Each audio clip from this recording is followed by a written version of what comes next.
Dear students, this is another bridge course class in the chemistry subject, first year.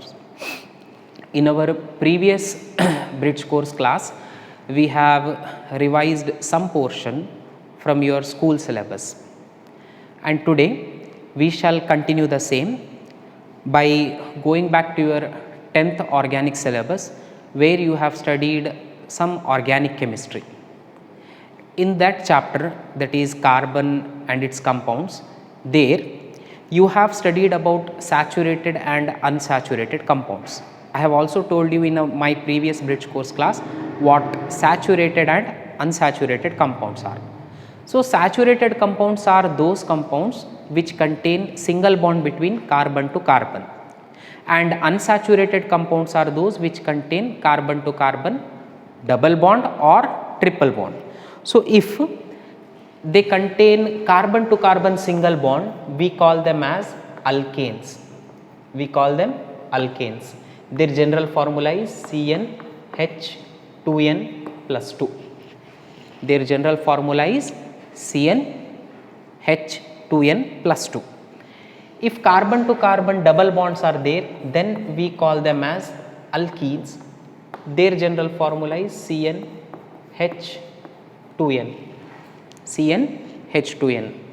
Then we have carbon to carbon triple bonded compounds, whom we call alkynes. Their general formula is CnH2n minus 2. For example, if there is one carbon, then H will be 2 into 1 plus 2, it will be CH4. For alkenes, compulsorily you need 2 carbons. So if H is 2, then H will be, if carbon is 2, then H will be 4. If for alkynes, for which also you need fixed 2 carbons, then H will be how much? 2 into 2, 4 minus 2 is 2. So these become the first starting members of alkane, alkenes and alkynes respectively. Now why I told you these is because I had informed you in my last bridge course class that in my next class I would be teaching you about how to write the chemical formulae or structures of organic compounds. To write the structure of any organic compound, you first need to remember how many number of carbon atoms and hydrogens are present in it, and based on that you are supposed to find out whether it is an alkane, alkene or alkyne. In addition to these, there are other compounds which can be either cyclic, which can be branched or which can be aromatic also.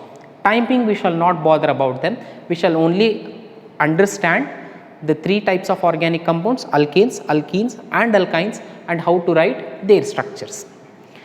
And afterwards we shall then see some other typical examples. Now, how do you write the structure of this compound, that is methane? So, always remember carbon is tetravalent. This means it should have 4 bonds with it. It is already satisfied with 4 hydrogen atoms. So, carbon has 4 bonds with hydrogen. Now, you see in this case there are 2 carbons and 4 hydrogens. Always while writing the formula of a chemical compound, representing them in structure wise, first fill up the carbon bonds, then go for hydrogens. Now say there are 2 carbon atoms, so write 2 carbon atoms. First bond them by a single bond. Now after this you are supposed to distribute 4 hydrogen atoms. Once when you write the skeleton of carbons, then look at the number of hydrogen atoms. If there are 4, as in this example, then you imagine that if you are supposed to distribute 4 hydrogen atoms, you should also make sure that the valency of each carbon is satisfied. I mean, each carbon should have 4 bonds. So out of 4 hydrogen atoms, if I write 3 hydrogens here, no doubt I would be satisfying 4 bonds for this carbon. Now I have to write only 1 hydrogen left. If I write that hydrogen here, technically speaking, this much is correct for C2H4, but bond wise it is wrong. because one carbon has got 4 bonds satisfied, but the other carbon has got only 2 bonds. So this is becoming wrong. To avoid this mistake, what is done? You distribute the hydrogen atoms. You have given 2 hydrogens here, now give 2 hydrogens here. As a result, each carbon is now having 3 bonds. See, 1, 2, 3 for this carbon, 1, 2, 3. Some of you might ask, sir, this carbon already had 3 bonds, then why are you counting this bond for the second carbon also? Note that this bond is a covalent bond. What is a covalent bond? A covalent bond is a bond formed by sharing of electrons. This carbon shares 1 electron, this carbon also shares another electron, so it is a covalent bond. So this bond becomes common to both the carbon atoms. Then, once when 3 valencies are satisfied, you need to satisfy 4th valency. For that reason, you put one double bond between carbon. Now, each carbon has got 4 bonds. Each carbon has got 4 bonds and exactly 4 hydrogen atoms. Then how will you balance?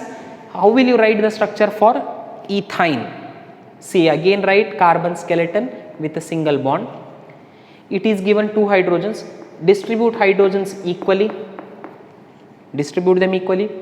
Then 2 valencies are satisfied. You need to satisfy 2 more. So write 2 bonds. So each carbon will have 4 bonds. This is how you can write the structures of organic compounds. If you take some bigger examples, like the first one was CH4, no? Now C2H6. Each time one carbon increases, hydrogen increases by twice. So how will you write C2H6? Write 2 carbon chains. 6 hydrogens are to be distributed. Distribute them equally. 3 hydrogens each for carbon. So this is ethane. What if the example was this one? C3H8. Then you write 3 carbon skeleton. Do not distribute hydrogens equally because you cannot do that. For that reason, you write bonds first, making sure that each carbon has got 4 bonds. See, this carbon has got 4 bonds. This carbon had already 2 bonds, so you wrote only 2 bonds. Now write hydrogens. Then this formula becomes correct. So this is how you can write the skeletal form of compounds. These formula we generally do not use while writing any chemical reactions. We need to change them. So this skeletal formula can also be written as,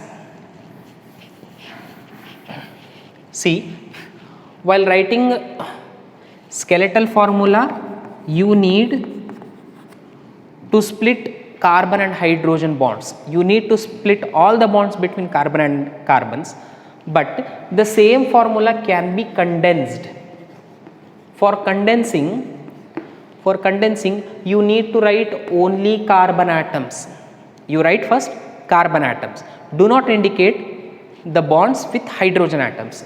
Now for the first carbon, count the number of hydrogen atoms. There are 3. So write H3. Okay. The next carbon had 2 hydrogens. So write H2. The last carbon had 3 hydrogens. So write H3. Understood? This is skeletal formula and this is condensed formula. In the forthcoming classes, we usually indicate any organic compound by condensed formula and not by skeletal formula. Condensed formula is most popular and more easier to write. So we follow condensed formula only.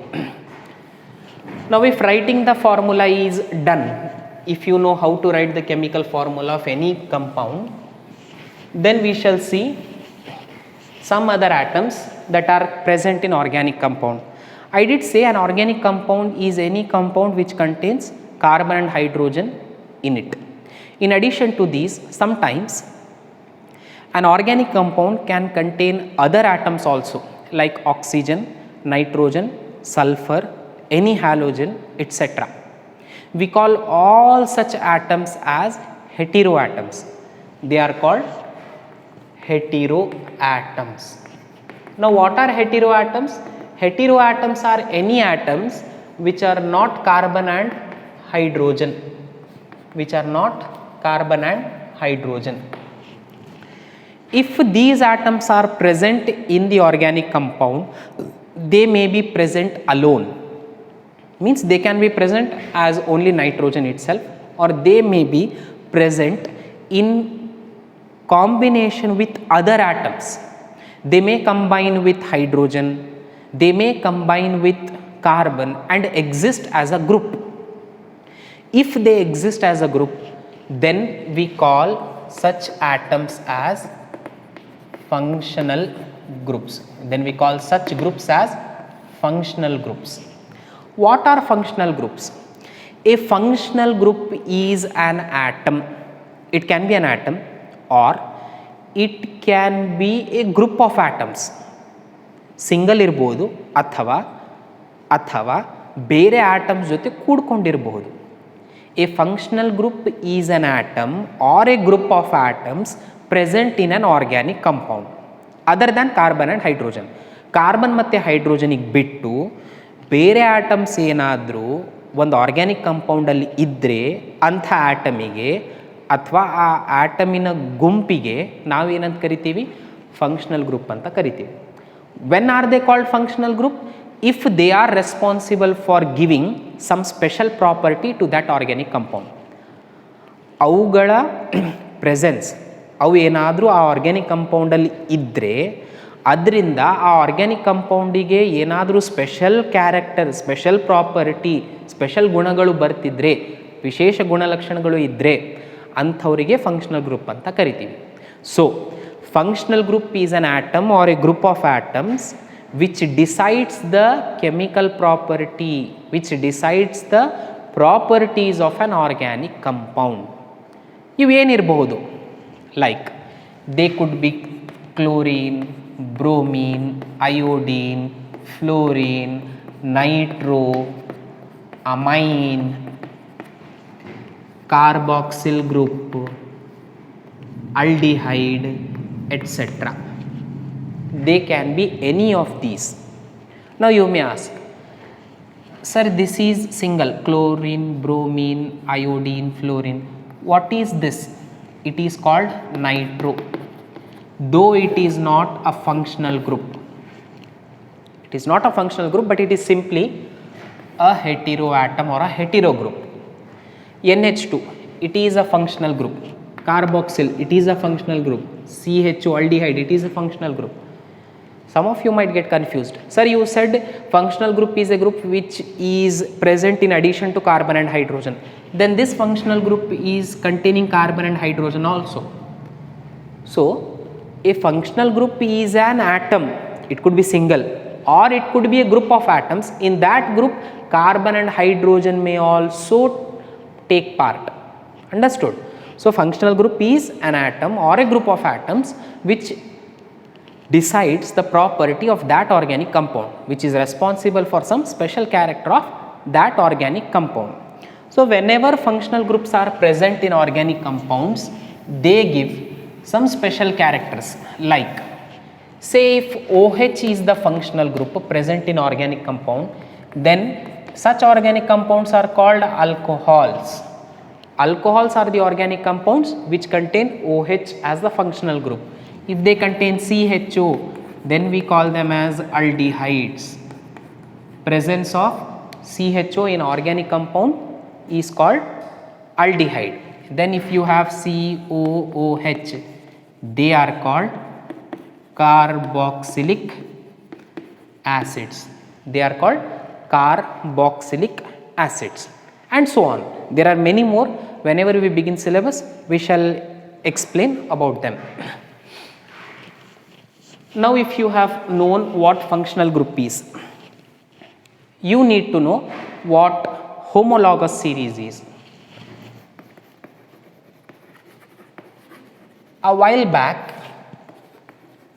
we saw alkanes are represented by general formula CnH2n plus 2. Okay. Now in this, the first member was methane. Okay. The next member was ethane. The next member was propane. The next member was butane. Okay. How are these all related with each other?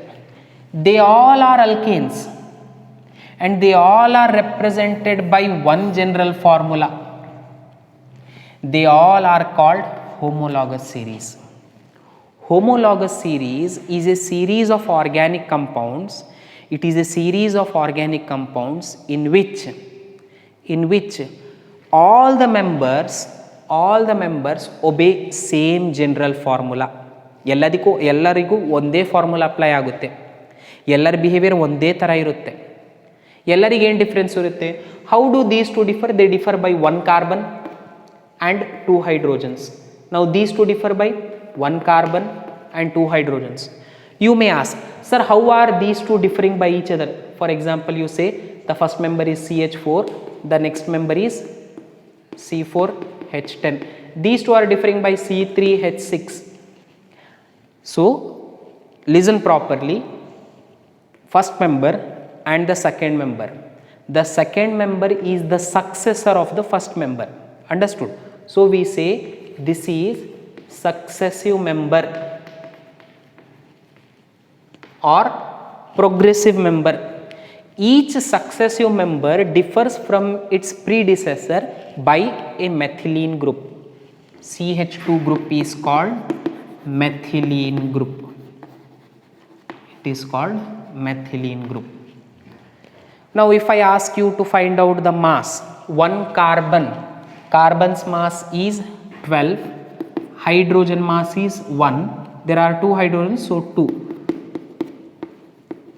So a homologous series is a series of organic compounds in which each member obeys same general formula and all the successive members differ from each other by a methylene group or by a CH2 group, and their mass differs by 14 units. Their mass differs by 14 units. Such members are called homologous series.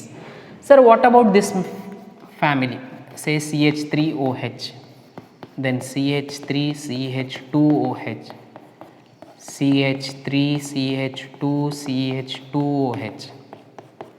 Now all the three have same functional group. So it is a homologous series. Now all of them differ by a methylene group. So it's a homologous series. So all of their mass is differing by 14 units. So it is a homologous series. So homologous series is a series of organic compounds, all of which have same general formula, and all of them have same characters. All of the successive members differ from each other by a CH2 group, and their mass will differ by 14 units. All aldehydes, all ketones, all carboxylic acids, all alcohols, they are homologous series. Now if this much part is known, then we have nomenclature. Nomenclature you have studied in your 10th syllabus. There was only a little bit of nomenclature. It's a detailed part you will be studying in the first year syllabus. Nomenclature refers to naming of organic compounds. ಒಂದು organic ಕಂಪೌಂಡಿಗೆ ಹೆಸರು ಹೆಂಗಿಡಬೇಕು, ಅದು nomenclature. So we have two types of nomenclature. One is trivial. It is also called common naming system. It is trivial naming system or common naming system. The other one is IUPAC system.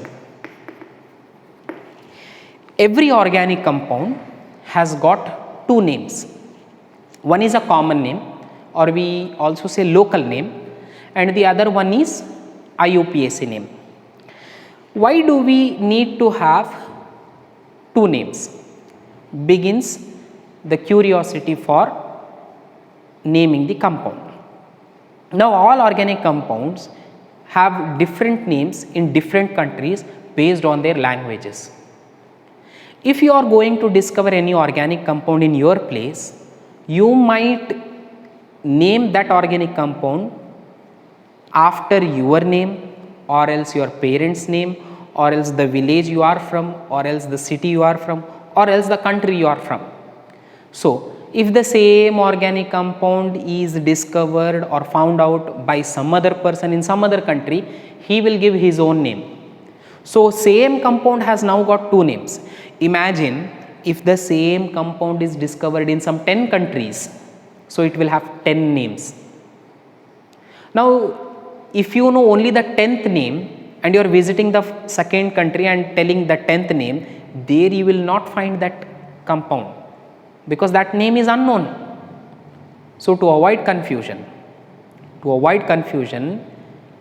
we follow a systematic procedure for naming organic compounds, and that systematic naming of organic compounds is done by IUPAC system. Trivial names or common naming system are the names given to organic compounds based on the discoverer, based on the place where it is found, based on the country where it is found, etc. and based on languages also, which keep on differing from one country to the other. To avoid confusion, each organic compound is to be given only one name, and that name is given by whom? By a committee called IUPAC, which stands for International Union of Pure and Applied Chemistry.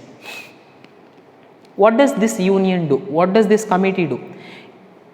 It identifies any organic compound, it analyzes that organic compound based on what elements are present in it, based on what functional group are present in it, based on to which homologous series it belongs, and then it gives names to that organic compound. It gives name to the organic compound, and that name is followed all over the world because that name remains fixed. It is only one name which is followed all over the world, not one country. That same name should be used, must be used all over the world. Now, on what basis these names are given? So, these names are given based on the number of carbon atoms first. What number of carbon atoms are present, based on that some name is given. Then based on the type of bonds, if there is single bond, if there is double bond, if there is triple bond, based on the nature of bond, again name is given. Based on the functional groups present, again name is given. So, combining all these three means number of carbon atoms, nature of bond and the nature of functional groups, we combine all the three and give one name. That name is fixed IUPAC name for one organic compound.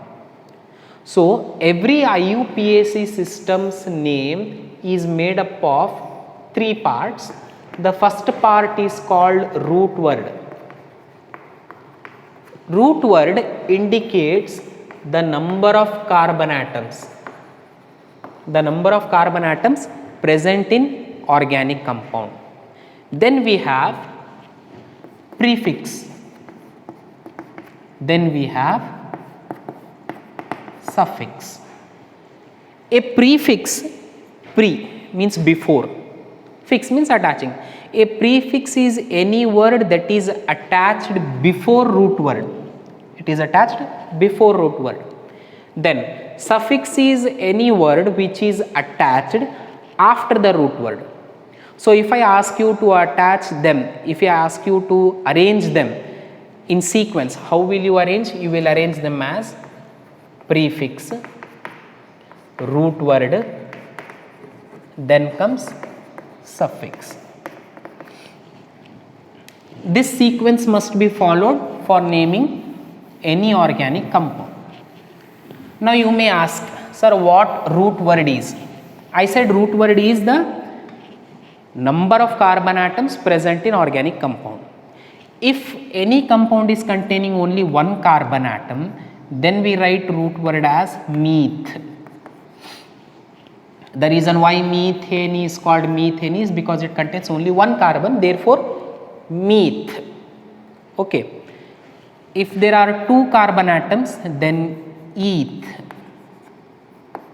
3 carbon atoms, prop. 4 carbon atoms, but. 5 carbon atoms, pent. 6 carbon atoms, hex. 7 carbon atoms, hept. 8 carbon atoms, oct. 9 carbon atoms, non, and 10 carbon atoms, dec. Now this remains fixed. These words remain fixed. So if I give you a chain of this type, there are now 5 carbon atoms, means you will begin the name with pent. Okay. The first 4, that is meth, eth, prop, but, they are not numbers. They do not have any significance, but because they are followed since age long, these names are retained for numbers. Whereas from here, pent, hex, hept, oct, non, dec, these are Greek numbers which are followed. Now you remember that whenever you find any organic compound, how is it numbered? It is numbered based on the number of carbon atoms. It is named based on the number of carbon atoms according to these numbers only. Then we have prefix. Prefix is generally used when there are any substituents, when there are any chains, when there are any side chains along with this chain. If there is any group attached here like Cl, this will not become part of chain, so it is treated as prefix. There are many prefixes, you will study about them in the classes. Some examples for prefixes are, if it is Cl, then you will write chloro. If it is Br, then bromo. If it is CH3, then we call it as methyl. If it is I, then iodo. If it is NO2, nitro. Many prefixes. Each prefix has got one different name. Then we have suffix. Now suffixes are of 2 types, a primary suffix and secondary suffix. A primary suffix indicates the nature of bonds. A primary suffix indicates the nature of bonds. What do you mean by nature of bonds? If it is a single bond, if a single bond is present between carbon atoms, then we write suffix ane. Then we write suffix ane. If double bond is there, ene. If triple bond is there, ine. Single bond, ane. Double bond, ene. Triple bond, ine. Then we have a secondary suffix. It indicates the presence of functional group. It indicates the presence of functional group. If you have OH functional group, then the name will end as alcohol. If you have CHO, the name is called aldehyde. If you have NH2, then the name is called amine. If you have COOH, then the name is carboxylic acid, etc. So whenever any compound is containing all of them, then how do you represent them? You represent them in the sequence, first comes prefix, then comes root word, and then comes suffix. Let us see one example. See, this chain is made up of 4 carbon atoms and it is containing a functional group. It is also containing a prefix. Now balance all of them. One bond is already here, so you write 3 hydrogens for this carbon. Now for this carbon there are 3 bonds already, so write only 1 hydrogen. For this carbon there are already 2 bonds, write 2 hydrogens. For this carbon there are 2 bonds, write 2 hydrogens. If this is a compound given and you are supposed to name this compound, how will you name?